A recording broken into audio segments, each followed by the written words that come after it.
I'm Chelsea Epps, and I'm in my 5th year as a business litigation associate at Rutan & Tucker. Natalie Samardzian. I'm a first-year employment and labor associate at Rutan & Tucker. My name is Manmeet Soni, and I'm an Equal Justice Works Fellow at the Public Law Center. Every month we get an email from the Public Law Center about various cases that they need help on. In this instance, I actually had done an asylum case in law school and found it extremely rewarding, and I knew I had this background in asylum law, and so I was wanting to see if the Public Law Center had any active cases that I could help out on.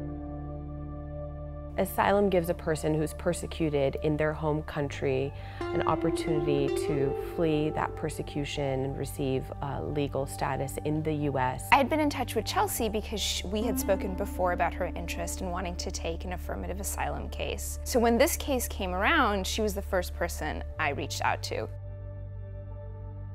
We got this case from the Public Law Center. It was a really interesting case. It involved a young female client who had escaped her country of origin under really horrendous circumstances. So this client's case involves incredibly sensitive issues, and we can't even get into the details about this case because her own life is still at risk. Her father had actually been imprisoned and killed as a result of his political activities, and her brother had also been imprisoned and beaten as a result of his political affiliation. She had been persecuted for her political opinion and then was subsequently trafficked to another country in the Middle East, then arrived to the United States from the Middle East. And so we had multiple grounds for seeking asylum. The facts of this case were especially sensitive and really unfortunate in what this woman had endured.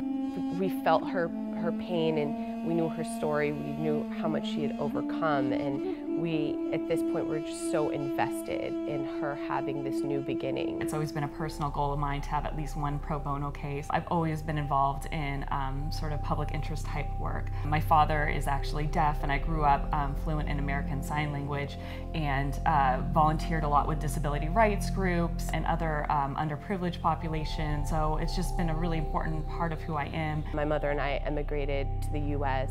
When I was 5 years old from Lebanon, and it was our new beginning. We escaped civil war in Lebanon and poverty, and I felt the promise that a new beginning would mean for her and the possibilities that could be afforded to her. So it was really just very rewarding. To me, freedom is something that's absolutely unquantifiable. It's not something that you could put a price tag to. You know, it's completely something that defines your state of being. It's incredibly touching. It really puts things into perspective. I think, you know, here we're so fortunate, and it's very easy to take things for granted, and to see the amount of strength and courage and perseverance from someone who is just so thankful just to not live in fear anymore. Thank you for Natalie and Chelsea and Public Law Center helping me to be free.